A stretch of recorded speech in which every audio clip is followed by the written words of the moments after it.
ओम शांति। पहले पहले तो आप सबको आज के दिन की और साथ साथ नए वर्ष की खूब खूब खूब क्या कहे, मुबारक हो, मुबारक हो, मुबारक हो। क्योंकि प्यारे बाप दादा ने भी कल 3 प्रकार की मुबारकबादी दिया ना। आपके पास कल की मुरली तो आ गई होंगी, उसमें कहा है बाबा ने, एक तो नव जीवन की, दूसरी नवयुग की और आज तीसरी आज नए वर्ष की। इस प्रकार से 3 प्रकार की मुबारकबादी दिया है। और बाबा ने बहुत सी बातों के कल होमवर्क भी बताया है। रात को तो बहन जी ने मुझे यही कहा था कि आप मुरली की बातें जो है उसमें से भी कोई अच्छी बातें जो है ध्यान में योग्य बातें हो उसको भी आप लेना। तो उसी दृष्टिकोण से मुझे 1-2 बातें कल की मुरली की भी बात करनी है और कल की मुरली के साथ साथ बाबा ने जो विनाश के कनेक्शन की बातें कही है उसको भी, उसके बारे में भी थोड़ी बातचीत करनी है। कल एक तो बात बहुत सुंदर बात कही बाबा ने, जिसके बारे में हम सबका जितना अटेंशन होना चाहिए, ध्यान हमें देना चाहिए, इतना नहीं देते थे। ये वास्तविकता थी। अब तक हम समझते थे कि सेवा करो, सेवा करो, सेवा करो, सेवा करो, सेवा करो, वो ही था। आप जानते हैं हमारे ज्ञान के अंदर 4 सब्जेक्ट है, ज्ञान, योग, धारणा और सेवा। तो सेवा के दृष्टिकोण से सेवा करना ही है, सेवा करना ही है, उस प्रकार से हम करते ही रहते थे, सेवा करना ही है। फिर बाबा ने क्या किया, सेवा के अंदर एक और तत्व ऐड किया। वो जो तत्व ऐड किया उसका नाम रखा बाबा ने 2 साल पहले कहा था, सफल करो। सेवा तो करते ही है परंतु साथ साथ सफल भी करो। सफल क्या करने का, अपना तन, अपना मन, अपना धन जो है, अपनी वाणी जो भी है, अपना संबंध संपर्क आदि जो भी है, इन सब को ईश्वरीय सेवा के अंदर सफल करो। जिसको बाबा पहले 1960-61 की मुरलियों में बाबा कहते थे कि चैरिटी बिगिन्स एट होम। अपने परिवार की सेवा करो, अपने आप जहाँ के हो उस एरिया के वहाँ के लोगों की सेवा करो। इस प्रकार से बाबा अपना तन, अपना जन्म स्थान, अपने परिवार, इन सब की सेवा करने के लिए बाबा बताते थे। और 2 साल पहले तो बाबा ने एक ही मुरली में एक ही बार सब साथ में सफल करो, सफल करो, सफल करो ऐसा कहा हुआ था, ताकि हमारा जो भी धन है या जो भी हमारे पास चीज़ें हैं वो ऐसे वेस्ट न जाए। हमारे मातेश्वरी है, हमारे घर में रहे हुए थे, हमारे साथ में 18 मास रहे हुए थे। मातेश्वरी का एक बहुत महामंत्र हमेशा ही मातेश्वरी जी रिपीट करते थे कि किसी की सफल नहीं किया तो क्या होगा, किसी की चोर लूट जाएगा, किसी की आग जलाए आग में भस्मीभूत हो जाएगा, किसी का राजा खाए इस प्रकार राजा लेके जाएगा। इस प्रकार से दुनिया के अंदर लौकिक दुनिया में अपना जिसका धन है वो काम में नहीं लगाते तो क्या होगा। भर्तृहरि ने भी बहुत सुंदर संस्कृत में श्लोक में कहा हुआ है कि इस दुनिया में सबसे बड़े में बड़ा महादानी कौन, इस दुनिया में महादानी कौन, तो बताया है भर्तृहरि जी ने कहा हुआ है कि महादानी जो कंजूस होता है, मनहूस होता है, वो महादानी है, क्योंकि वो अपने लिए कुछ भी यूज़ नहीं करता है। अपने उसके बाद शरीर छूटने के बाद उसके रिश्तेदार आदि जो भी है वही मौज करते हैं, उनके लिए ही वो सब कुछ छोड़ के चला जाता है, अपने लिए कुछ भी सफल नहीं करता है।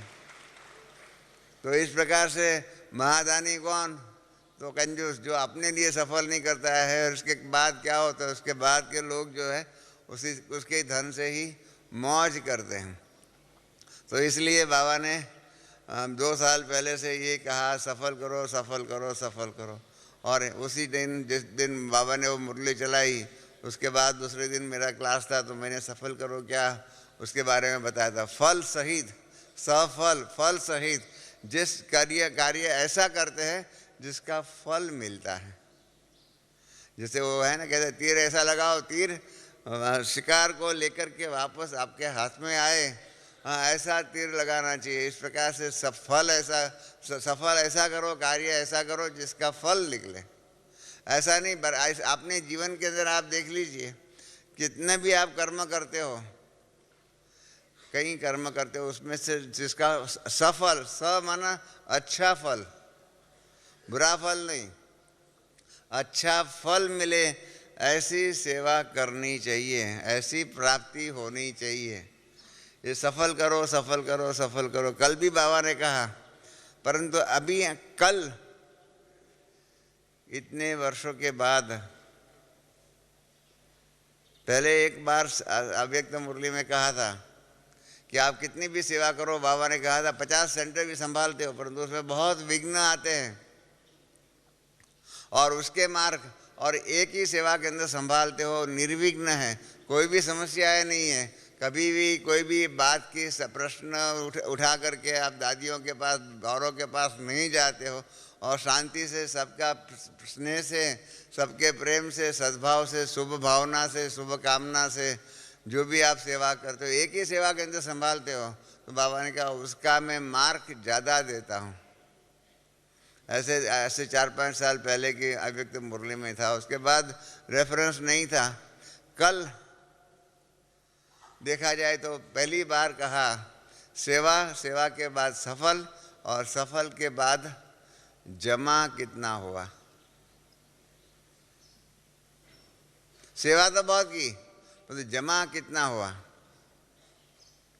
और जमा करने के लिए बाबा ने गोल्डन चाबियां दिया कल।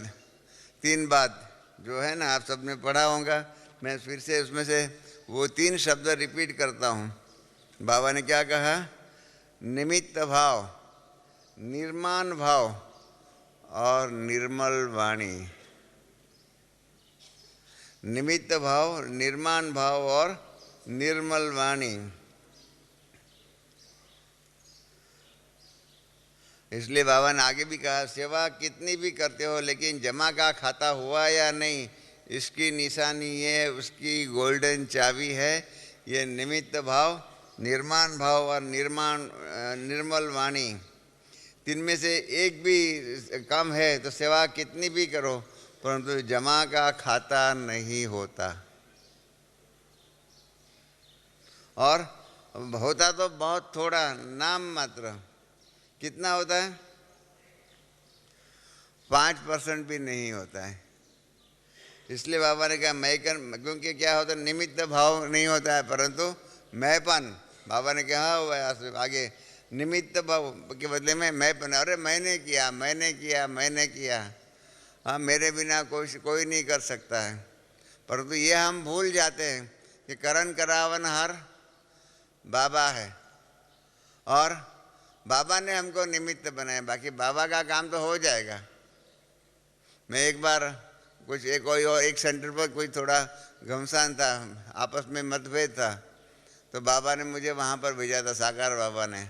तो मैं वहाँ गया था और आने के बाद मैंने बाबा को बताया कि बाबा वहाँ तो बहुत आपस में विचारों का भेद बहुत है, और कई लोग तो जो है वो कि कहते हैं अभी हम बाबा का हाथ छोड़ देंगे, नहीं आएंगे सेंटर पर, ये ऐसी बातें कर रहे थे। तो क्या करें, बाबा ऐसे कभी भी अपने बारे में खुद नहीं कहते हैं, परंतु उस दिन बाबा ने वो सुना, और आज उस दिन बाबा के मुख से जो मैंने महावाक्य सुने हैं, आज तक मैंने वो महावाक्य सुने नहीं हैं। बहुत स्पष्ट शब्दों ने कहा बाबा ने कहा, बच्चे वास्तव में देखा जाए तो मैं इतना सर्वशक्तिवान हूँ, मुझे आप किसी भी बच्चों की ज़रूरत नहीं है, किसी भी बच्चों की ज़रूरत नहीं। मैं इतना सर्वशक्तिवान हूँ कि मैं अपने आप ही ये विश्व परिवर्तन का कार्य कर सकता हूँ। ये तो मुझे आप बच्चों को आगे रखना पड़ता है, क्योंकि आप बच्चों का भाग्य बनाने के लिए मैं आपको आगे रखता हूँ, बाकी मुझे आपकी ज़रूरत नहीं है। आपको अपना भाग्य बनाना है, इसलिए मैं आगे रखता हूँ और आप अपना भाग्य बना रहे हो, बाकी मुझे आपकी ज़रूरत नहीं है। जिस दिन से हमने बाबा के मुख से ये महावाक्य सुना, उस दिन से हमको ऐसा दिल में बैठ गया कि वास्तव में बाबा हमको हमारे भाग्य को बनाने के लिए हमको निमित्त आगे बनाते हैं, आगे रखते हैं। अभी भी देखो, समय का पंछी उड़ता जाए, वो गीत जो है हमारे ड्रामा का बन रहा था, उदय खन्ना ने वो गीत लिख करके हमारे घर पे लाए थे। और जब लाए तो ललित भाई जो है उसको ट्यून बैठा रहे थे। हमने देखा कि समय का पंछी उड़ता जाए, कैसे गाया जाए, कैसे बैठाया जाए। और क्या हुआ, और ललित भाई ने 5-6 प्रकार के ट्यून बैठाए और हमको सुनाए कि ऐसा भी गाया जा सकता है, ऐसा भी गाया जा सकता है, ऐसा भी गाया जा सकता है।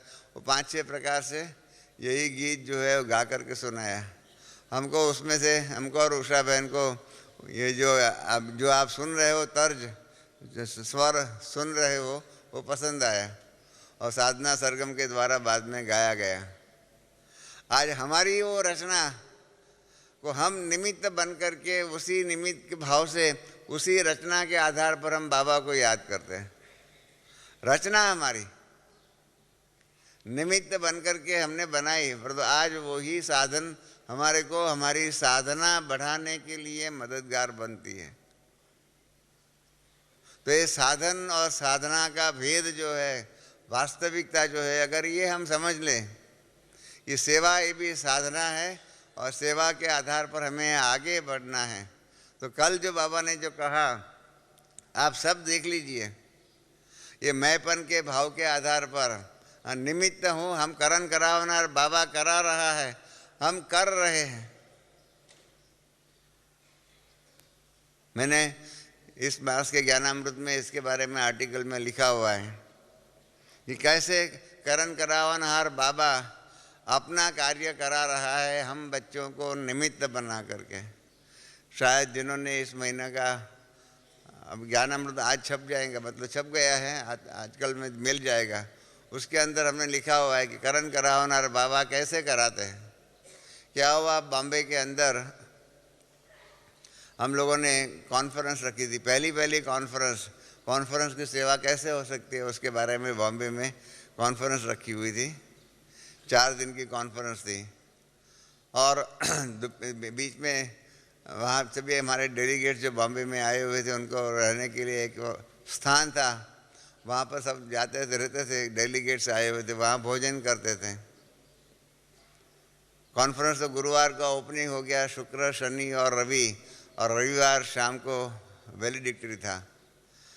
शनिवार दोपहर में जहाँ पर कॉन्फ्रेंस के डेलीगेट सबको इकट्ठा होना था, वहाँ पर भोजन था। तो मैं वहाँ पर भोजन के लिए पहुँचा, तो हमारी दादी प्रकाश मणि उस टाइम पर कॉन्फ्रेंस की हमारे इंचार्ज थी। तो दादी प्रकाश मणि में जैसे भोजन कर रहा था, तो मुझे कहा कि रमेश जी, हमने नक्की किया है कि कल सुबह 20 मार्च होगी। कल सुबह हम सब ने नक्की किया है 20 मार्च हम करेंगे। तो आप जानते हैं हम भाइयों में थोड़ा थोड़ा अहंकार होता है। तो मैंने कह दिया, बहन जी, उस टाइम पर हम दादी नहीं कहते थे, बहन जी कहते थे। हमने कहा, बहन जी आप क्यों हमारा काम बढ़ा रहे हो? आप जानते हैं 2 दिन से तुमने खाना भी नहीं खाया है, आज मुश्किल से खाना खाने को आए हुए हैं और आप कहते हो कल सुबह हम 20 मार्च करेंगे। कौन इसकी जिम्मेदारी उठाएगा, कौन कराएगा? तो दादी ने कहा, हाँ, तब बहन जी ने कहा कि रमेश भाई आप फिक्र नहीं करो, हम और किसी के द्वारा करा लेंगे, हम और किसी के द्वारा करा लेंगे। आप तो यहाँ के निमित्त भाई हो, इसलिए मेरी फर्ज है आपको बताने की। बाकी आपको कोई भी बात की उसमें जिम्मेदारी लेने की ज़रूरत नहीं है, आप सुबह 6 बजे आ जाना। मैंने कहा ठीक है था बहन जी, अगर आप और किसी से करा रहे हो और मेरी जिम्मेदारी नहीं बढ़ती, मेरा काम नहीं बढ़ता है, तो बहुत अच्छी बात है, आप करा लेना।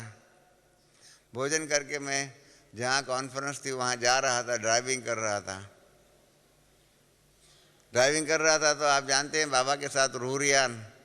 तो बाबा ने ऐसे अचानक मेरी बुद्धि को पकड़ा। बाबा ने कहा, ये तुमने क्या किया बच्चा? क्या सेवा तुम करता है क्या? रूरियान, मैं ड्राइविंग कर रहा हूँ और उसके बीच में बाबा के साथ रूरियान हो रही। मैंने कहा, नहीं बाबा, सेवा तो आप करा रहे हो, मैं निमित्त बन के कर रहा हूँ। तो बाबा ने कहा कि बच्चे, तुमको निमित्त बनने का मैं चांस दे रहा हूँ तो तुमने क्यों मना किया? ये पीस मार्च की सेवा जो है कल बॉम्बे में होने वाली है, उसके लिए मैं तुमको निमित्त बना रहा था, कुमार का बच्ची के द्वारा। तुमने मना क्यों किया?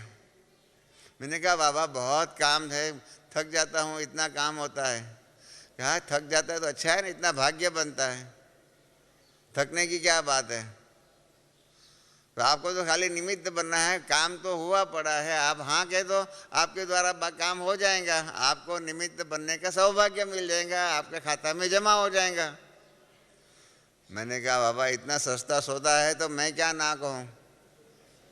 इतना सस्ता सौदा है कि बना हुआ है, सब कुछ है, अब हाँ कह दो, काम हो जाएगा, खाली थोड़ा ही काम करना होगा।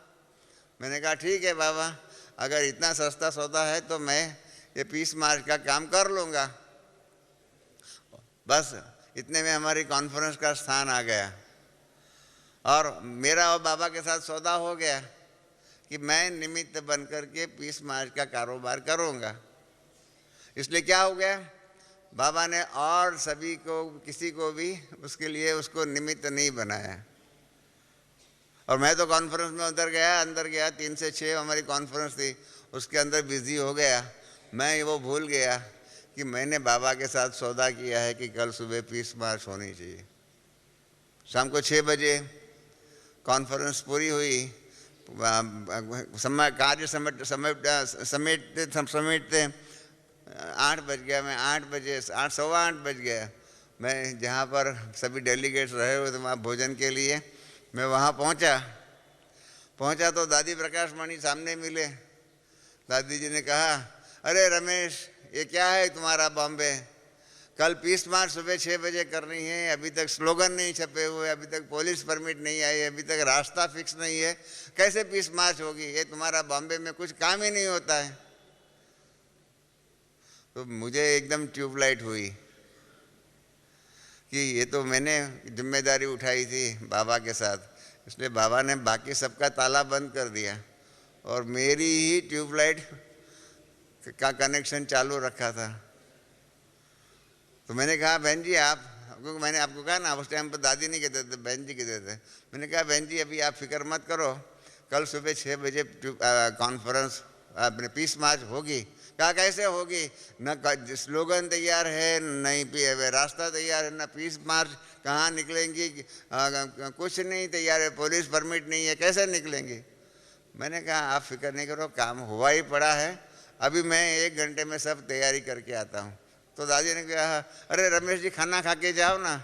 मैंने कहा, बहन जी यहाँ 2 रात खाना नहीं खाया है, एक तीसरी रात नहीं खाऊंगा, अभी मैं जा रहा हूँ। तो मैंने कहा कि बहन जी स्लोगन तो लाइए, जिसको साइक्लो स्टाइल कराना है देना है। उस ज़माने में ये जेरोक्स मशीन नहीं था, डुप्लीकेट कॉपी ऐसा नहीं निकलती थी, साइक्लो स्टाइल कराना पड़ता था। तो बहन जी ने सुदेश बहन को बुलाया जो अभी जर्मनी में है। जर्मनी की सुदेश बहन को, अरे इधर आओ, ये रमेश को स्लोगन दो। तो मैंने कहा, सुदेश बहन आपके हैंडराइटिंग मैं नहीं समझ सकता हूँ, आप मेरे साथ में चलो, एक बहन को दूसरे ले लो, हम उसको साइक्लो स्टाइल करा लेते हैं। और वहाँ से हम निकले, 2 बहने को लिया, मैं खुद गाड़ी चलाते जहाँ पर साइक्लो स्टाइल का होता है आपका, वहाँ हाई कोर्ट के नज़दीक में, वहाँ लेके गया। बाकी सबकी दुकानें बंद हो गई, 8:45 बज गए थे। एक आदमी दुकान बंद कर रहा था, तो हमने उनको कहा कि भाई ये हिंदी टाइप करना है, आप कर देंगे? तो हमारे सामने देखने लगा कि इतने 8:45 बजे आते हैं, नींद से उठ करके आते हो क्या? हमने कहा, हाँ भाई। कहा, कितना चाहिए? मैंने कहा, 200 कॉपी चाहिए। कहा, डबल पैसा देना पड़ेगा। मैंने कहा, भले, आप जो भी कहो। फिर उसने ऊपर नाम पढ़ा, प्रजापिता ब्रह्मा कुमारी ईश्वरीय विश्वविद्यालय। कहने लगा ये वही ओम मंडली है? मैंने कहा हाँ। कहा मैं जानता हूँ, मैं तो कराची में वहाँ पर गया हूँ कई बार, और पीछे यहाँ भी आ गई है ओम मंडली। मैंने कहा हाँ। तो कहा लाओ लाओ मैं कर दूँ। मैंने कहा हमको 200 चाहिए। उसने पैसा डबल बोला था। उसने कहा मैं 400 कर दूंगा, फ्री में कर दूंगा।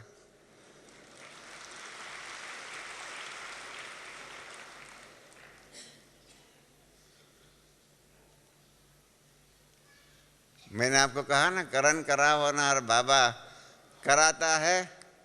तैयार था, 200 को बदली में 400 कर दिया फ्री में। तो मैंने सुदेश बहन जी को वहाँ बैठा है, मैंने कहा ये आप टाइप करें, आप देख लेना, प्रूफ रीडिंग करना, मैं जाता हूँ। अभी पुलिस परमिट लेने के लिए जाना था, मुझे कुछ मालूम नहीं था कहाँ से परमिट मिलेंगी। इतने में मुझे बाबा ने टच किया कि मेरे एक रिश्तेदार जो है उसकी कार चोरी हो गई थी। जब कार चोरी हो गई थी तो एक पुलिस ऑफिसर जो है उनके संपर्क हुआ था। वो मेरे रिश्तेदार थे, लौकिक में मेरी बहन के पति थे। मैं उनके घर पे गया, 9:15 बज गया था। मैंने उनको कहा कि आप चलो मेरे साथ, बहुत अर्जेंट काम है। तो कहा क्या काम है? वो डर गए। मैंने कहा ऐसी कोई बात नहीं है, कोई मर गया नहीं है, आप चिंता नहीं करो। क्योंकि किसी को बोले ना अर्जेंट काम है, माना समझ दो कोई मर गया होगा। मैंने कहा कि आपके ये जो पुलिस ऑफिसर जो है उनको हम उनके पास जाना है, हमको पुलिस परमिट लेना है।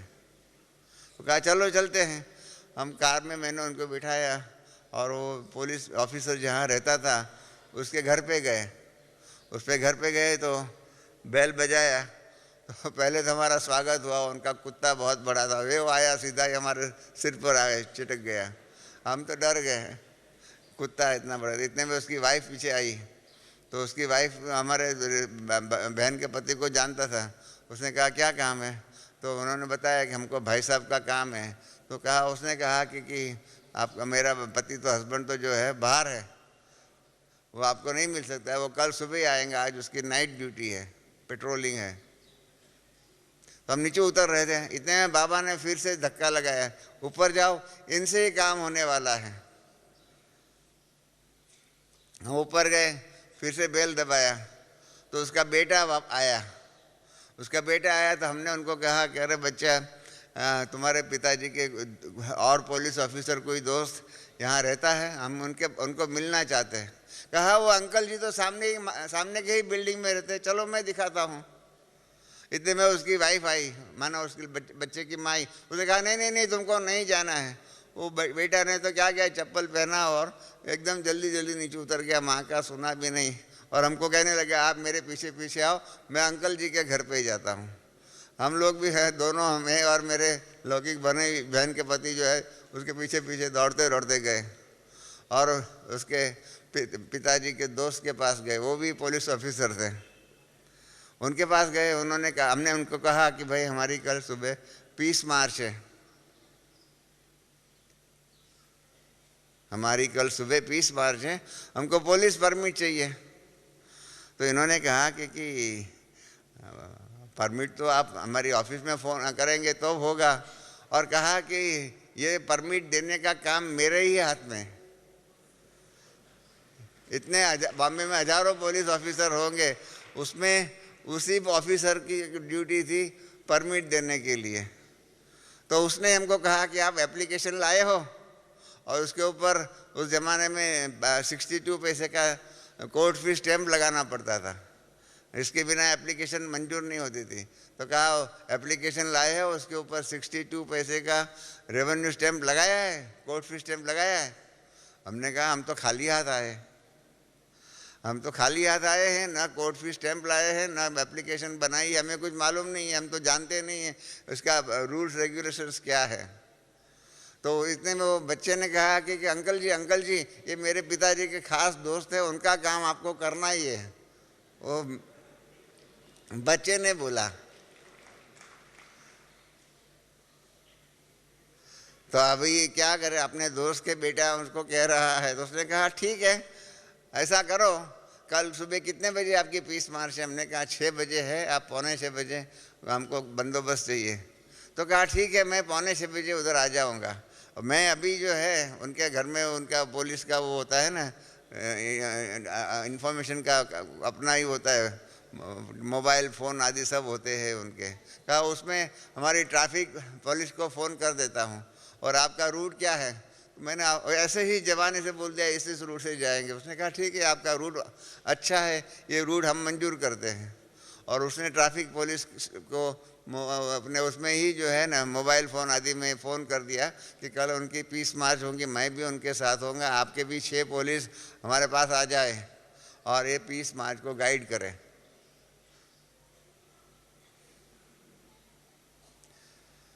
हाँ, और क्या हुआ? बस उसने कहा आप जा सकते हो, मैं 5:45 आ जाऊंगा। मैंने कहा भाई साहब, हमें पुलिस का भरोसा नहीं होता है, समय पर नहीं आते हैं। कहा आपकी पीस मार समय पर नहीं चलेंगी, मैं तो समय पर चलूँगा, समय पर आ जाऊँगा। मैंने कहा हमारा भी काम समय पर ही होता है, हम बराबर 6 बजे निकलेंगे। कहा मैं भी 5:45 आ जाऊँगा। और दूसरे दिन फिर मैं गया जहाँ पर भोजन आदि करना था। दादी को कहा कि दादी क्या कहे, इतने में सुदेश बहन भी आ गई थी, वो स्लोगन भी 400 टाइप होकर के आ गया था, साइक्लो स्टाइल होकर के, पर पुलिस परमिट भी हो गई थी और रूट भी फाइनल हो गया था। हमने कहा दादी अभी आप भोजन खिलाओ, हम प्यार से खाएंगे। और हमने कहा कि निमित्त जो है बाबा करन करावन हर, हमको हम बच्चों से करा सकता है, कुछ भी कराना चाहे करा सकता है, हमें निमित्त बनना चाहिए। परंतु हम क्या समझते हैं, मैंपन के भाव के आधार पर झमेले करते रहते, मैं, मेरा सेंटर, मेरा ये, मेरा जिज्ञासु, मेरी हदें, मेरी मेरी मेरी आदि करते हुए जो सेवा करते, जो झमेला करते हैं, कल बाबा ने बहुत स्पष्ट शब्दों में कह दिया, उसका जमा जो होता है नहीं वत होता है, ज़्यादा में ज़्यादा 5% होता है। आप कोई भी बिजनेस के अंदर सिर्फ बहुत मेहनत करके, बहुत रिस्क लेकर के, झमेले, अनेक प्रकार के झगड़े उत्पन्न करके, नए हिसाब किताब बना करके सिर्फ 5% का प्रॉफिट होगा, तो ऐसा धंधा आप करेंगे? करेंगे भाई साहब? हमारे सामने अभी बैठे हुए करेंगे? 5% का धंधा में क्या है? कुछ नहीं है। तो ऐसे झमेले करने की क्या ज़रूरत है? झमेले करके 95% का नुकसान करे और 5% की ही कमाई हो। इसलिए कल के 3 शब्द बहुत इम्पोर्टेंट है। सेवा, सेवा से आगे सफल, और सफल के आगे जमा करना। कोई भी सेवा का कार्य करो, बाबा ने कल भी मुरली में कह दिया है, बहुत स्पष्ट शब्दों में कहा हुआ है कि बच्चे जो भी आप सेवा करते हो, इससे आपका जमा होता है, जमा नहीं होता है। तो कम से कम इतना तो ध्यान रखो कि इसके द्वारा हमारा नया हिसाब किताब नहीं बने। इतने 63 जन्मों के हिसाब किताब हमारे सिर पर है, उसको चुकता करने में इतना समय देना पड़ता है, इतना मेहनत करनी पड़ती है, और वो भी फिर भी सूली से कांटा हो जाने के बाद भी इतनी मेहनत करनी पड़ती है। और नए जो हिसाब किताब होता है ना, इसके बारे में एक बात नोट करके रखो, नया हिसाब किताब सूली से कांटा नहीं होता है, वो सूली का सूली ही रहता है, सूली का कांटा नहीं होता है। सूली का कांटा वही हिसाब किताब होता है जो आप ज्ञान में आए उसके पहले पिछले 63 जन्मों में जो आपने किए हुए हैं, वो हिसाब किताब जो है वो सूली से कांटा हो सकता है।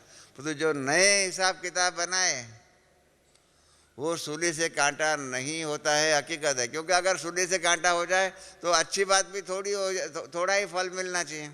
हम तो थोड़ी मेहनत करते हैं, बहुत फल चाहते हैं।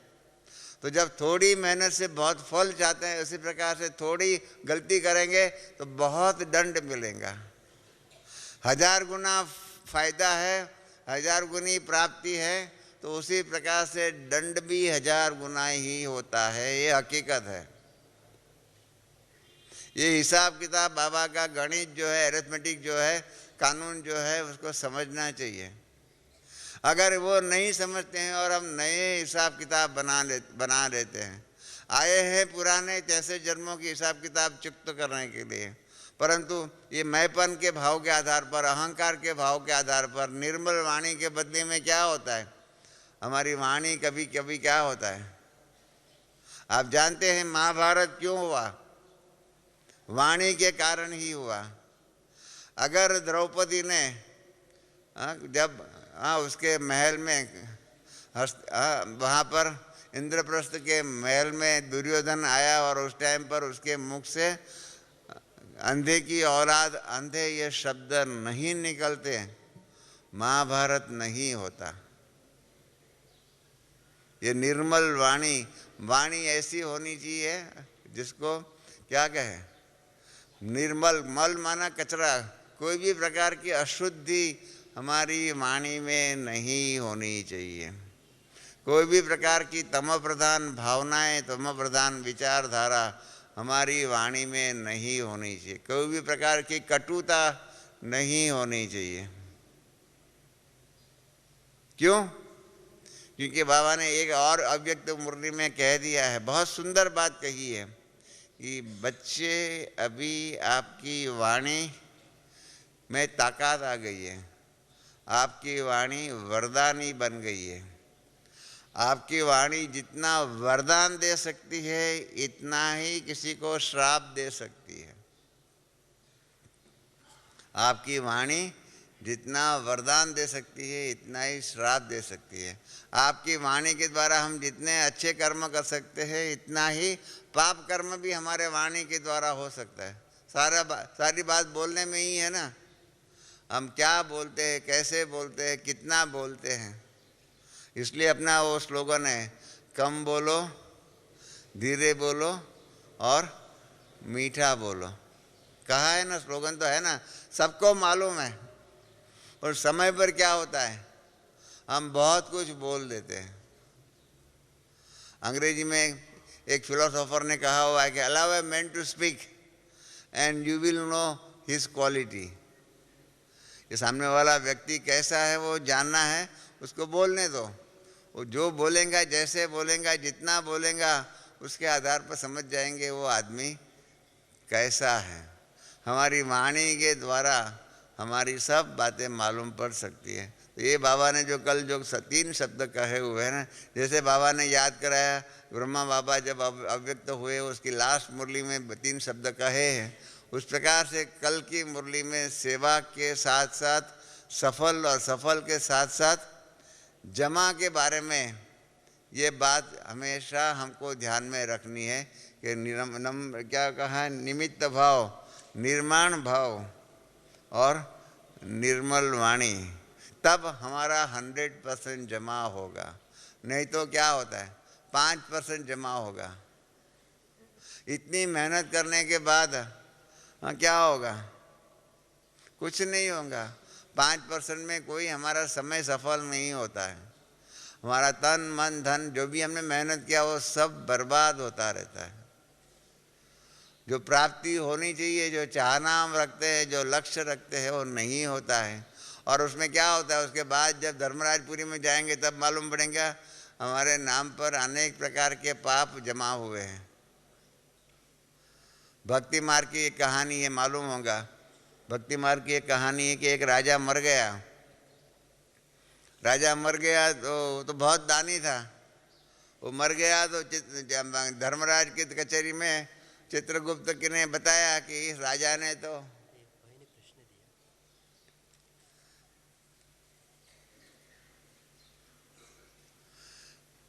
ये भक्ति मार्ग की कहानी में वो बताया, राजा के बारे में बताया गया कि ये राजा जो है ना, उसने लाखों मछलियां की हत्या की हुई है।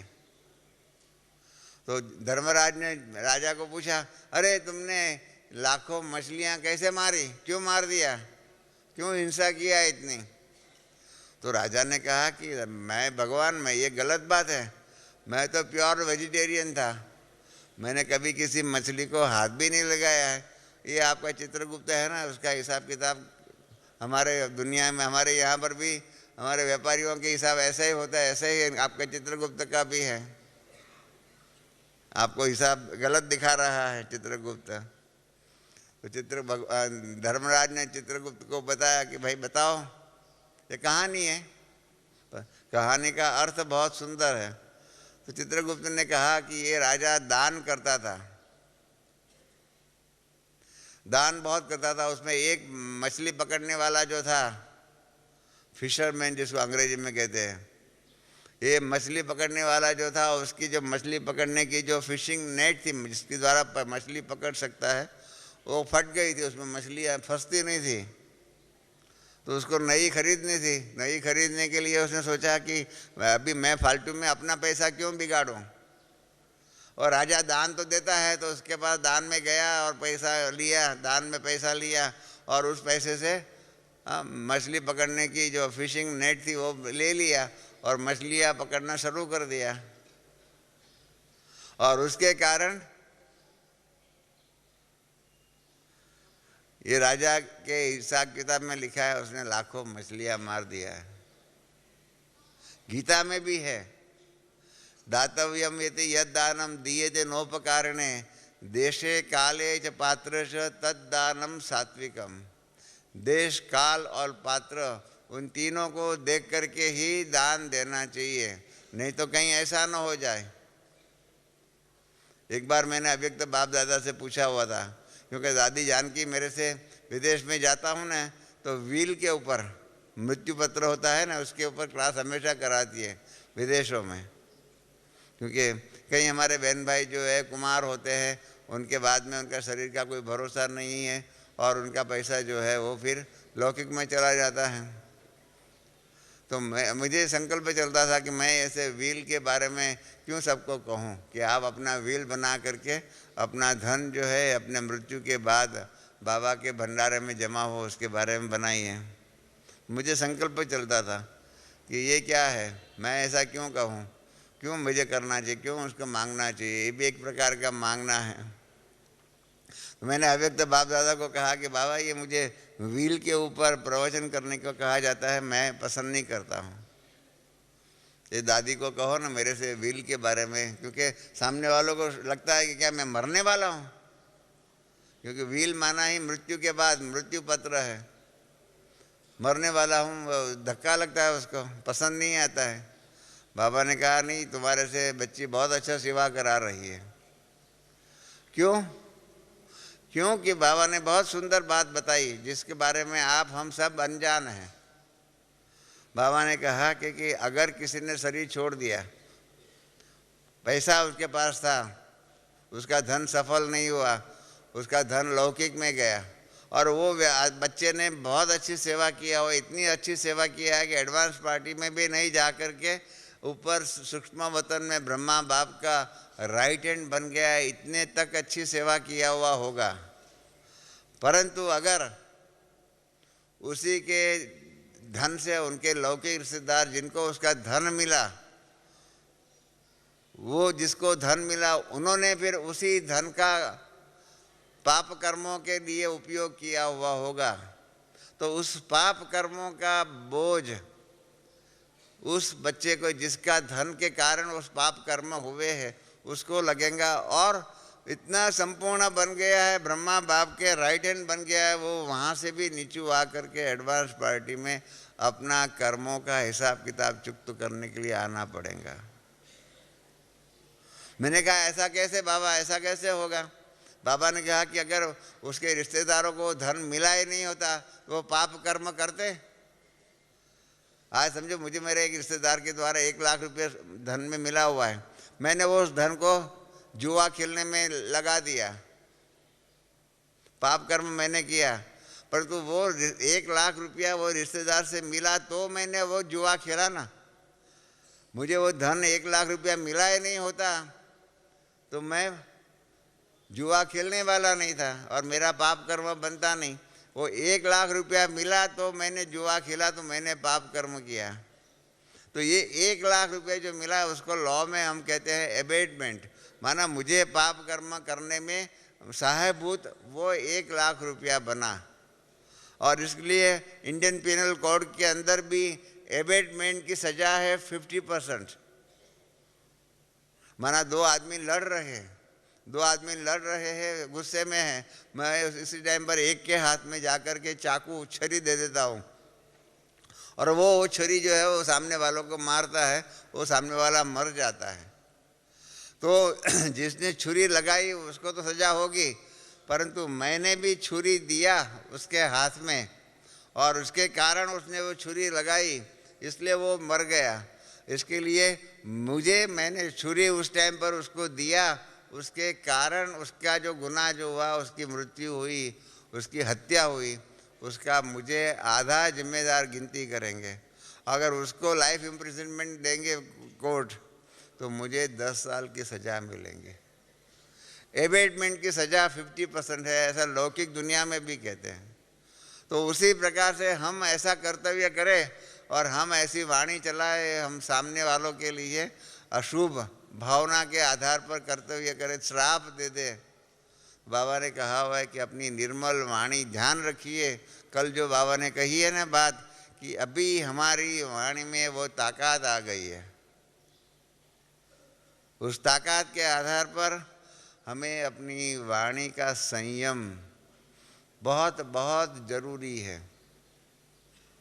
ये तो 5% बाबा ने कल कहा है, ऐसा ना हो कई बार हम ऐसी वाणी चला लेते हैं उसके कारण इतना विकर्म बनता है, वो 5% क्या माइनस हो जाता है। जैसे अभी आप अमेरिका में अपने साइबेरिया में जाते हैं, रशिया में टेम्परेचर माइनस में चलता है, ऐसे हमारा खाता में प्लस के बदले में माइनस भी होता होगा, क्या मालूम। इसलिए हमें अपने खाते के बारे में ध्यान रखना चाहिए। हमें मालूम पड़ ही जाता है, बाद में आप देखना हर एक आपका अंतरात्मा कहता ही है। ये सब झमेले करने से क्या फ़ायदा। हमारा ही अंतरात्मा ही हमारे लिए बेस्ट गाइड है कि हम ये झमेला जो निर्माण करते हैं। आपको मालूम होगा इतिहास के अंदर अशोक राजा ने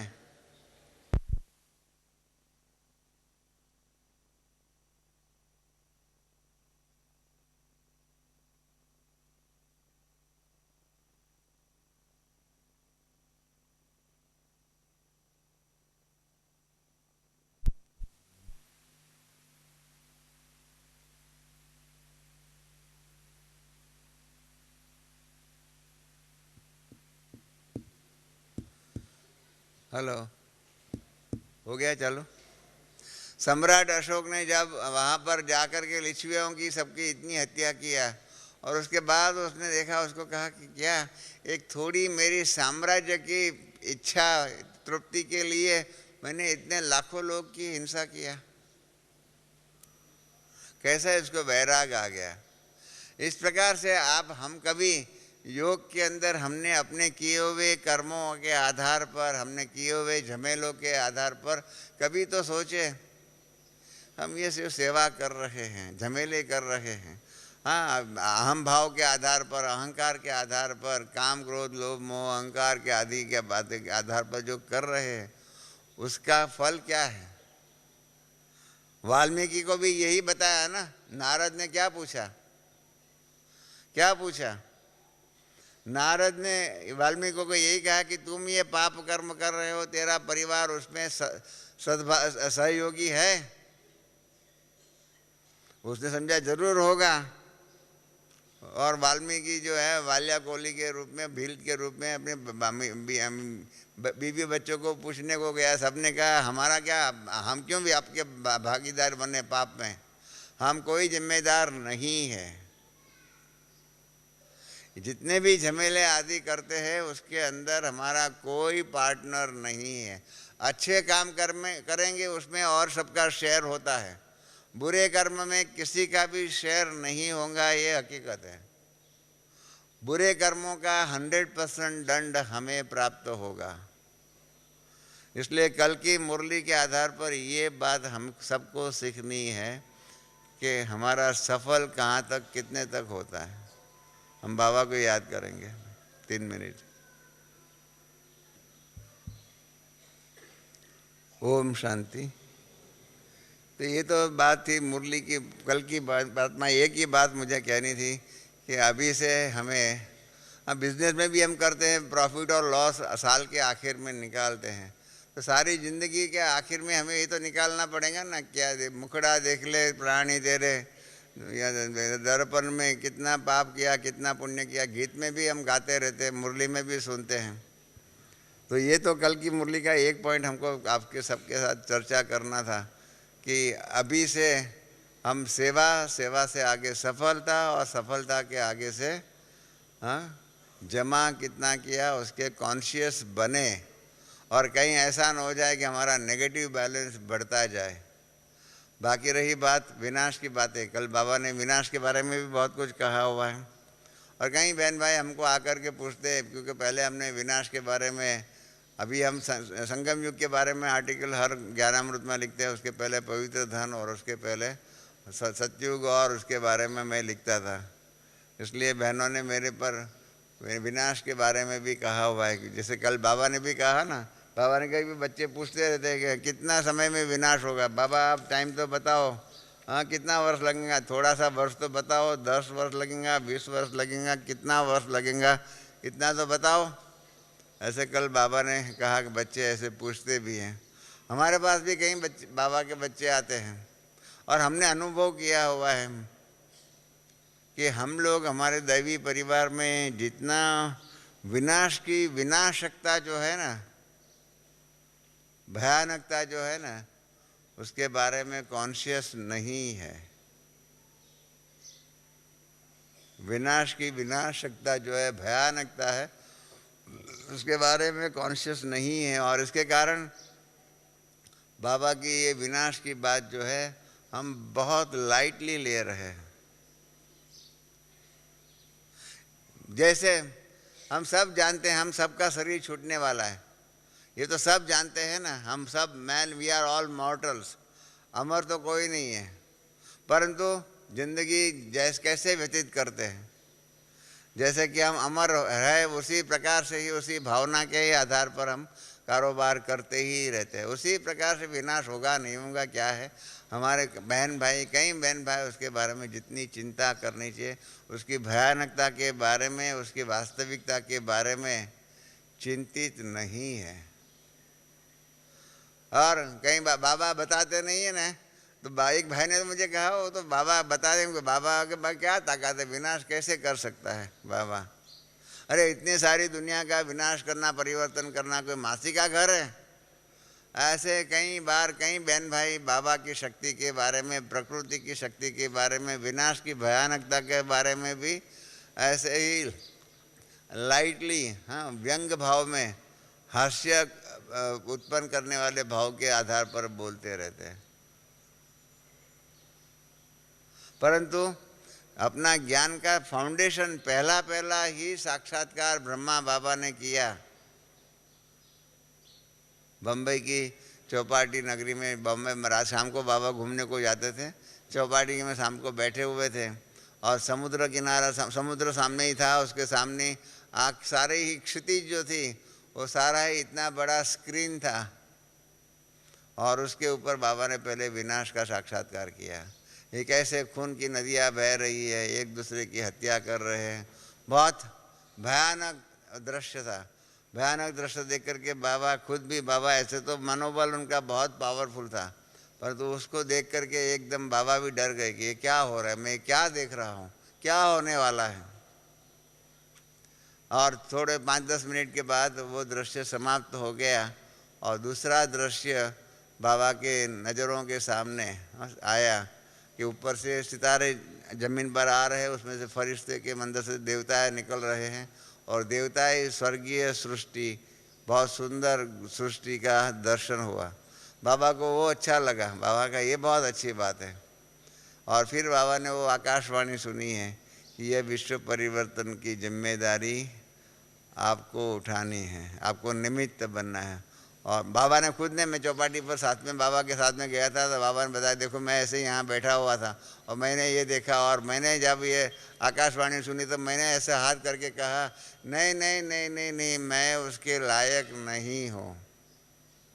तो मैंने बाबा को फिर क्या हुआ, कहा क्या मेरी कौन सुनता है। बाबा ने तो कहा तुमको ही बनना है। और देखो इसके बाद यज्ञ की स्थापना हुई और ये सारा हुआ। तो यज्ञ की स्थापना का निमित्त पहला साक्षात्कार विनाश का और स्थापना का पहले से ही, पहले दिन से बाबा ने ये काम बता दिया है। और अंग्रेजी में भी कह दी है, देखिए GOD, generator, operator and destructor, स्थापना, पालना और विनाश, वो inbuilt quality and power position परमात्मा की है। GOD सभी, स्थापना, पालना और विनाश हिंदू संस्कृति में भी है, विलायती, अंग्रेजी, क्रिश्चियनिटी, सभी में ये जो परमात्मा के 3 कर्तव्य है उसके बारे में सभी धर्म एक मत है। GOD, generator, operator and destructor, ये तीनों ही शक्ति जिनों में है, जिनों की ये जिम्मेदारी है, वो है परमात्मा। तो इसलिए पहले से ही बाबा ने बता दिया है। और कैसे हो सकता है? आप लोगों ने अंग्रेजी साहित्य पढ़ा हुआ होगा। प्रेसिडेंट आइजनहोवर अमेरिका के राष्ट्र प्रमुख बन गए। उनके पहली टर्म के अंदर उनका फॉरेन मिनिस्टर था जॉन फॉस्टर डलेस करके थे। जिन्होंने पश्चिम की दुनिया का साहित्य पढ़ा होगा, पश्चिम की दुनिया की पॉलिटिकल फिलॉसफी का अभ्यास किया होगा, उनको मालूम होगा। जॉन फॉस्टर डलेस, उसने अपनी आत्मकथा लिखी थी। वो आत्मकथा न्यूयॉर्क टाइम्स में और वॉशिंगटन पोस्ट दोनों अखबारों में पूरी छपी हुई थी। हमने वो पढ़ी है। और उसके अंदर जॉन फॉस्टर डलेस, उस जमाने प्रेसिडेंट आइजनहोवर के ज़माने की बात कर रहा हूँ, जो प्रेसिडेंट आइजनहोवर अमेरिकन सेना के यूरोप के अंदर कमांडर इन चीफ थे। यहाँ पर दूसरे थे जापान के साइड पर, और वहाँ पर वो थे जनरल आइजनहोवर। तो उनके प्रेसिडेंट आइजनहोवर बाद में बने, 2 टर्म रहे थे। उनके ये फॉरेन मिनिस्टर थे। उन्होंने अपनी ऑटोबायोग्राफी, आत्मकथा के अंदर लिखा हुआ है कि 3 times I took this world to the brink of destruction। 3 बार मैं इस सृष्टि को विनाश के कंठे तक लेके गया। But then I thought that world is not yet ripe for destruction, and therefore I withdrew this world from the brink of destruction। एक सामान्य इंसान, अमेरिका का विदेश प्रधान, वो गर्व से, अभिमान से कह सकता है कि 3 बार मैं ये सृष्टि को विनाश के कंठे तक लेके गया, और फिर हमको पृथ्वी और पृथ्वी पर रहने वाले लोगों के ऊपर रहम भाव उत्पन्न हुआ। कहा कि इन सबको क्यों बेकार में मैं मार दूं, ख़त्म करूं। इसलिए पृथ्वी को विनाश के कंठे से वापस लेके आया हूं। ऐसा गर्वयुक्त वाणी, जैसे रावण की वाणी, दुर्योधन की वाणी आप महाभारत और रामायण आदि में पढ़ते हैं, ऐसी ही वाणी अपने आत्मकथा में ये जॉन फॉस्टर डलेस ने लिखी हुई है कि 3 बार मैं ये सृष्टि को विनाश के कंठे तक लेके गया। क्या सिद्ध करता है? आज की दुनिया के अंदर, आज की दुनिया का विनाश एक सामान्य मनुष्य भी कर सकता है। इतने तक विनाश की शक्तियां निर्माण हो चुकी हैं। भारत की चाइना के साथ युद्ध हुई थी 62-63 में, जो ये इधर सब कई लोग जानते होंगे। चाइना ने बुरी तरह से हमारे ऊपर अटैक किया था और हम बहुत बुरी तरह से हार रहे थे, और फिर चाइना ने अपने आप ही युद्ध बंद कर दिया, नहीं तो क्या कर सकता था, वो आप सब जानते हैं। उस टाइम पर अमेरिकन गवर्नमेंट ने एक कमीशन यहाँ भेजा हुआ था। क्या कारण कि उस ज़माने में चर्चा ये हो रही थी कि weather India should have atomic umbrella promise from America, अर्थात अणुशक्ति की छत्र छाया अमेरिका भारत को देवे या नहीं देवे, उसके बारे में इंक्वायरी करने के लिए, जांच करने के लिए एक अमेरिकन गवर्नमेंट ने अपना मिलिट्री कमीशन भेजा था। उसका हेड था अमेरिका के एटॉमिक एनर्जी कमीशन का चेयरमैन था। 5 दिन हिंदुस्तान में रहा हुआ था। वो 3 दिन दिल्ली में रहा था। वहाँ पर अपने बहन भाइयों ने उनकी सेवा किया हुआ था, बताया मतलब कैसे ये एटम बम, हाइड्रोजन बम आदि बने हुए हैं, परमात्मा ने बनवाए हैं। फिर 2 दिन बॉम्बे में आया हुआ था। क्योंकि बॉम्बे में एटॉमिक एनर्जी के बड़ी ऑफिस वहाँ पर है, भाभा एटॉमिक रिसर्च सेंटर आदि आदि बहुत है। तो बॉम्बे में आया था तो हमको दिल्ली से जगदीश भाई ने लिख करके भेजा था कि अभी ये एटॉमिक एनर्जी कमीशन जो है उसका चेयरमैन 3 दिन यहाँ आया हुआ था, हमने उनकी सेवा किया था। अब 2 दिन के लिए बॉम्बे में आया हुआ है, आप उनकी सेवा करना। उसको मन में बहुत डिप्रेशन है। तो जब हम उनसे मिले तब हमने उसने बताया कि मुझे बहुत डिप्रेशन है, डर है कि मैंने क्या किया, सारी सृष्टि का विनाश के लिए निमित्त मैं बनूंगा। आज इतनी एटॉमिक एनर्जी उत्पन्न हो गई है, सारी सृष्टि तो इतनी चिपटी बजाओ उसमें मर सकती, ख़त्म हो सकती है। ऐसी विनाशक शक्ति की निर्माण करने का मैं निमित्त बना, ये भगवान मुझे ये क्या पार्ट मिला हुआ है। ऐसा डिप्रेशन नेगेटिव विचार उसके मन में था। तो जगदीश भाई ने हमको फ़ोन में बताया था, तो हमने उनकी सेवा किया। हमने उनको बताया कि ये तो बना बनाया प्लान है।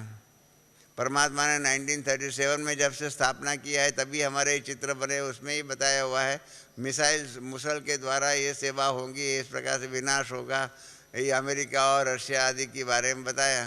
मैंने कहा वो तो बना हुआ है, सृष्टि का भावी है। आप सबको मालूम नहीं होगा, ब्रह्मा बाबा को एक टॉपिक बहुत पसंद आता था, मैं उसके ऊपर लिखने वाला हूँ। बाबा एक टॉपिक देते थे, रविवार को बॉम्बे में भाषण होता था ना, टॉपिक यहाँ से बाबा ब्रह्मा बाबा लिख करके भेजे थे। वो टॉपिक होता था, बाबा बहुत बार कहते थे कि हर महीने एक बार तो इसके ऊपर प्रवचन करो, time by the world clock. सृष्टि रूपी घड़ी में कितना बजा हुआ है वो दुनिया में सबको बताओ। जो पुराने भाई बैठे हुए 1962-63 के, उनको मालूम होगा कि बाबा ब्रह्मा बाबा का ये बहुत प्यारा टॉपिक था, time by the world clock. सृष्टि रूपी घड़ी, बाबा ऐसे सृष्टि रूपी घड़ी बताते थे। और मैं सतयुग, त्रेता, द्वापर, कलयुग, और कलयुग में कांटे जो 2 होते थे, एक तो छोटा जो था वो 12 पर पहुँच गया है और दूसरा 2-5 मिनट बाकी है। उस प्रकार से दिखा करके विश्व परिवर्तन में कितना समय बाकी है वो घड़ी के द्वारा सबको सावधान करने के लिए बाबा ने वो चित्र बनाया था। तो हमने उनको बताया कि आप भी निमित्त हो। तब उसने बताया कि इस दुनिया का विनाश करने के लिए जितनी ताकत चाहिए, शक्ति चाहिए, इनसे कई गुनी ज़्यादा शक्ति अमेरिका और रशिया के पास है। तो कहने का तात्पर्य यही है कि इतना विनाश की शक्ति है। और साइड इफेक्ट कितनी है। यूनाइटेड नेशंस ने विनाश का आर्थिक आघात प्रत्याघात क्या होगा उसको जांच करने के लिए एक कमीशन रखा हुआ था और उसका रिपोर्ट है। उसके ऊपर मैंने ज्ञानामृत में आर्टिकल लिखा है, क्योंकि वो तो रिपोर्ट यूएन ने छपाया है, पब्लिक डॉक्यूमेंट है। उसमें लिखा हुआ है कि विनाश जब होगा तब किसी को भी इंश्योरेंस क्लेम एक पैसे का नहीं मिलेगा। सभी बिजनेसमैन सभी ने अपने अपने इंश्योरेंस, फैक्ट्रियाँ, लाइफ इंश्योरेंस आदि सब कराया है, एक पैसा नहीं मिलने वाला है। ये इंश्योरेंस प्रीमियम भर रहे हैं, उस टाइम पे विनाश के टाइम पर सभी क्लेम करने को जाएंगे तो कहाँ से इंश्योरेंस कंपनी देंगी। इसलिए इंश्योरेंस क्लेम एक पैसा नहीं मिलने वाला है। दूसरी बात उसमें लिखी हुई है, जो आर्थिक प्रत्याघात मैं बता रहा हूँ, उसमें दूसरी बात ये लिखी हुई है कि किसी को भी उसके बैंक से एक पैसा नहीं मिलेगा, क्योंकि सब ने अपने पैसे जो है इंडस्ट्रीज आदि को एडवांस में लोन के रूप में दिया हुआ है। बैंक वाले भी, बैंक आपसे पैसा, आपने बैंक में पैसा रखा, आपका पैसा क्या करती है बैंक, इंडस्ट्री आदि को लोन देती है। अभी देती है, कितनी अखबारों में एडवर्टाइजमेंट आती है, स्कूटर लोन लो, होम लोन लो, इतना लोन लो, इतना है। हमारे बॉम्बे में एक बार एक हमारे रिश्तेदार का बच्चा ने कहा अपने बाप को कि पापा मोटर ले लो। बाप ने कहा कि बेटा पैसा नहीं है। तो अखबार में एडवर्टाइजमेंट आई थी कि बैंक ऑफ इंडिया ने कहा है कि मोटर लोन लो तो बेटा ने जाकर के बाप को दिखाया कि मोटर लोन के लिए चलो बैंक ऑफ इंडिया में लोन मिल जाएंगी। तो ऐसे आज के दुनिया में लोन का कल्चर बहुत बढ़ गया है, एजुकेशन लोन आदि आदि लोन लो, इस प्रकार से होता है। हम लोगों ने लोन में पैसा लिया हुआ है, अब इंडस्ट्री वालों को ही पैसा नहीं मिलेंगे, इंडस्ट्री सब डूब जाएंगी। तो इंडस्ट्री वाले रिपेमेंट नहीं करेंगे तो बैंक आपको रिपेमेंट कहाँ से करेंगे। इसलिए उस रिपोर्ट में साफ लिखा हुआ है, नंबर 1 आर्थिक प्रत्याघात क्या होगा, आपको इंश्योरेंस क्लेम एक पैसे का नहीं मिलने वाला है। दूसरा, आपको बैंक से एक पैसा नहीं मिलेगा, क्योंकि आपके पैसे बैंक में फंसा दिए हुए हैं, वो कहाँ से आपको मिलेगा। तीसरी बात लिखी हुई है कि विनाश के टाइम पर एटम बम और उसी के प्रकार से अर्थक्वेक होंगे, और उसमें उस रिपोर्ट में लिखा हुआ है कि 94% buildings of the world are not strong enough to face earthquake. Earthquake जो होगा उस टाइम पर इतना भयानक अर्थक्वेक होगा कि 94% दुनिया के जितने भी मकान हैं वो अर्थक्वेक प्रूफ नहीं है। और सब के सब मकान जो है टावर बने हुए हैं।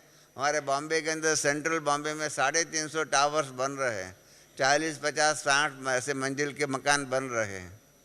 अहमदाबाद में आप लोगों ने देखा होगा, हमने तो जाकर के देखा, जब 26 जनवरी को 3-4 साल पहले अर्थक्वेक हुआ, ऊपर से कई मकान गिर गए, ऐसे ही ताश के पत्तों के महल की माफ़ी गिर गए। हमने जाकर के देखा था अहमदाबाद में, तब मालूम पड़ता है। उस प्रकार से उसने लिखा है कि 94% buildings of the world are not earthquake proof.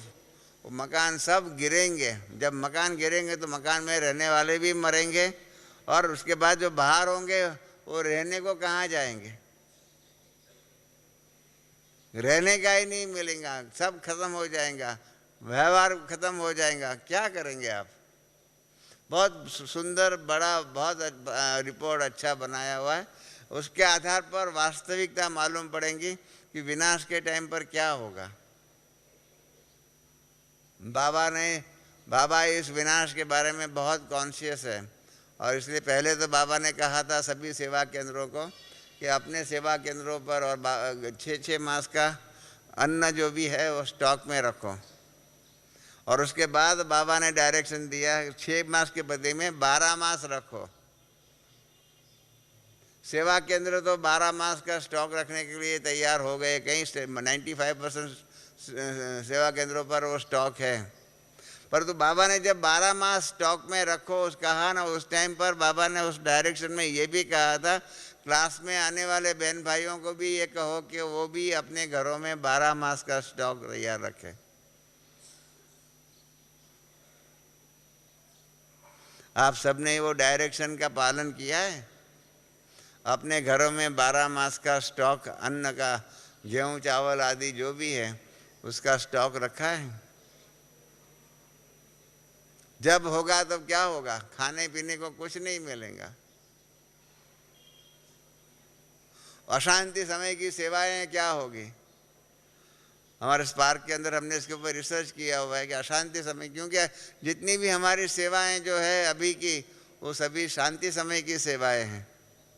Bombay में एक बार क्या हो गया, हिंदू मुसलमान के राइट्स बहुत हो गए, तो कर्फ्यू ऑर्डर आ गया था। कर्फ्यू ऑर्डर आ गया तो 5 दिन तक हमको अपने घरों में ही रहना पड़ा, बाहर निकल नहीं सके। तो उसके आधार पर हमने मन में सोचा कि जब 5 दिन तक हमको घर में ही रहने पड़ता है तो घर में रहते रहते कैसे ईश्वरीय सेवा करेंगे। उसके आधार पर इस पर रिसर्च करते करते ख्याल में आया कि अशांति के समय जो है कर्फ्यू ऑर्डर है, ऐसे बहुत युद्ध है, ऐसे समय पर अशांति के समय पर क्या सेवा करेंगे। हम सब शांति समय की सेवा के लिए एक्सपर्ट बन गए हैं, प्रदर्शनी करो, कॉन्फ्रेंस करो, मेगा प्रोग्राम करो आदि आदि। परंतु कल जो बाबा ने कहा हुआ है अनुभूति की सेवा, एक्सपीरियंस ओरिएंटेड गॉडली सर्विस, मनसा सेवा के द्वारा बाबा ने कल 3 प्रकार की बातें कही, 3-4 प्रकार की बातें कही है। ये मनसा सेवा के द्वारा अनुभूति कराने के लिए, मनसा के द्वारा अनेक प्रकार का कारोबार कर सकते हैं, अशांति समय भी सेवा कर सकते हैं। वो कहाँ हमने सीखा हुआ है, कहाँ हम कर रहे हैं। तो ये जो अशांति समय की सेवाएं जो है, विनाश के समय की सेवाएं, हम विनाश विनाश विनाश कर रहे हैं, परंतु विनाश के समय पर जो ईश्वरीय सेवा करने का हमको मौका मिलेगा, उस टाइम पर सबके दिल के अंदर, आपको सबको मालूम रहे 64 में जब पहली प्रदर्शनी हमने किया तो विनाश का चित्र और स्थापना का चित्र साथ में रखा हुआ था। विनाश का चित्र बहुत सुंदर पेंट किया हुआ था और नीचे में भी विनाश के ऐसे मॉडल्स रखे हुए थे। और हमारे सभी गाइड्स सबको उस टाइम पर बताते थे कि अभी चित्र ये जो है विनाश का चित्र आप देख रहे हो, ये चित्र जब चरित्र बन कर के आपके आंखों के सामने आएंगे उस टाइम पर आप याद करेंगे। और हमने हर एक गाइड को बोल दिया था, आप अपना नाम बताना, समझो मैं गाइड हूँ और आप लोग आए हुए हैं, तो मैं आपने जो जिस पार्टी को मैं समझा रहा हूँ मैं उसको कहूँगा ये विनाश का चित्र अभी तो परमात्मा सावधानी के रूप में मेरे द्वारा, मेरा नाम है रमेश, मैं रमेश के द्वारा आपको सावधानी दे रहे हैं कि ऐसा विनाश जो चित्र में दिखाया गया है वो चरित्र के रूप में होगा।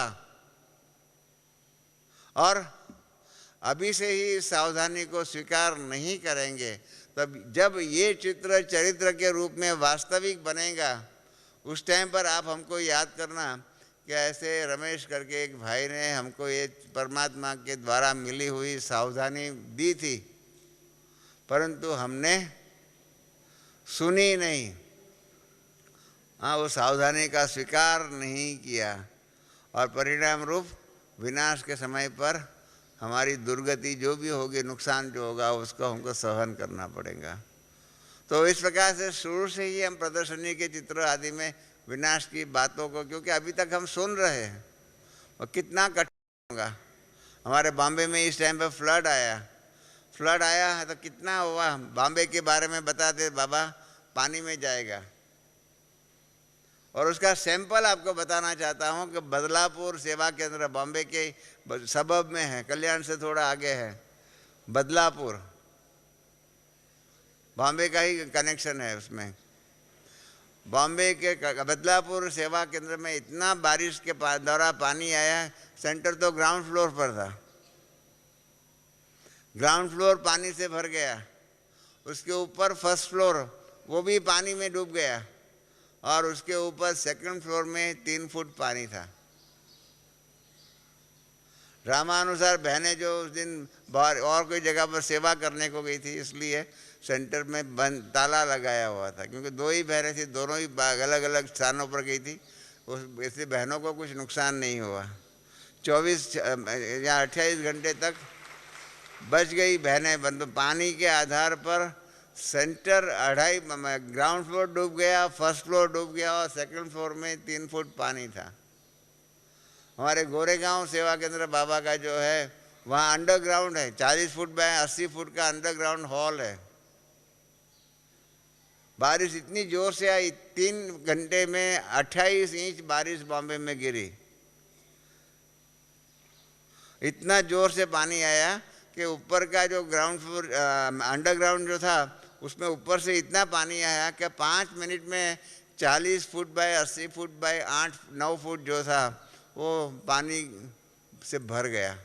नीचे में बैठे हुए बहनें जो काम कर रही थी वो मुश्किल से साइड में सीढ़ी के साथ में जो पकड़ने का था पाइप, उसको पकड़ करके मुश्किल से बाहर आई।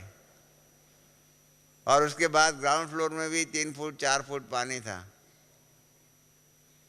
कितनी भयानक बातें होगी। और ये बाबा की जो वाणी जो है ऐसे बॉम्बे पानी में जाएगा, इसका मतलब जो जो समुद्र किनारे समुद्र का स्थान है वो सभी को ऐसा होगा। और सिंपल है, जिन्होंने पश्चिम की दुनिया के वैज्ञानिक रिपोर्ट पढ़े हुए होंगे उनको मालूम रहे कि जो बाबा जो कहते हैं फ्लड्स समुद्र के अंदर आएगा, वो सिंपल बात है, वैज्ञानिक साइंटिफिक ट्रूथ है।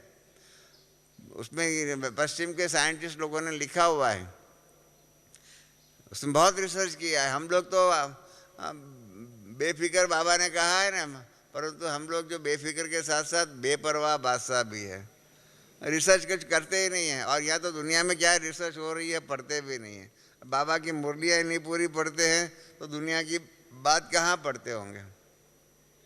पश्चिम के साइंटिस्ट लोगों ने लिखा हुआ है कि 5 एटम बम उत्तर ध्रुव और 5 एटम बम दक्षिण ध्रुव के ऊपर गिरे तो उसकी जो न्यूक्लियर हीट होगी, उसके कारण समुद्र का जो वहाँ पर समुद्र बर्फ़ के रूप में है, पानी के रूप में, बर्फ़ के रूप में जो है वो पिघल जाएगा। और पिघल जाएगा तो जो इक्वेटर आदि जो समुद्र के स्थान पर जो अभी समुद्र का पानी का लेवल जो है, जिसको कहते हैं सी वाटर लेवल, ये सी वाटर लेवल 96 फीट ऊंचा चला जाएगा। 96 फीट ऊंचा चला जाएगा।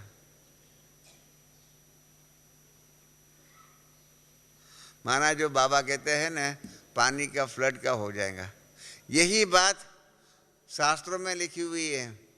मत्स्य अवतार में यही बात लिखी हुई है कि एक सन्यासी जो है वो तर्पण कर रहा था, उसमें एक मछली आई, उसने देखा ये छोटी मछली को बड़ी मछली खा जाएंगी, उसने अपने कमंडल में रखा, कमंडल में आके घर में रखा तो वहाँ बड़ी हो गई, तो फिर घर के कुएं में रखा, उसमें बड़ी हो गई, सब नदी में लेके गए, नदी में बड़ी हो गई, फिर समुद्र में जा कर के रखा और समुद्र में जा कर के रखा और वहाँ पर वो मछली के द्वारा मतलब आकाशवाणी हुई कि मैं परमात्मा हूँ, मैंने मछली के रूप में अवतार धारण किया हुआ है और थोड़े समय में ये सृष्टि पर जल प्रलय होने वाला है और उसके पहले 7 दिन के अंदर ही आप एक नई बोट बना लो और उस बोट के अंदर नए इस दुनिया के सभी जड़ी बूटियाँ जो भी है बीज हैं उसको रखो और उसमें 7 पुरुष 6 पुरुष और एक स्त्री अरुंधति, और उसमें बैठना और मैं आकर के उस नाव को आगे खींच करके लेके जाऊंगा, नई दुनिया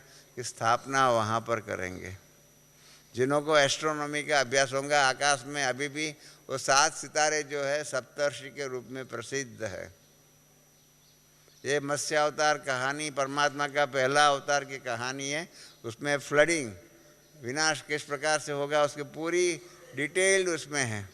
और उसी प्रकार से क्रिश्चियनिटी के अंदर नोहाज आर्क मछली की जो है ना, ये नाक में पहनते हैं ना, बहनें पहनती हैं, फुली क्या कहते हैं वो, उसको कहते हैं नोहाज आर्क।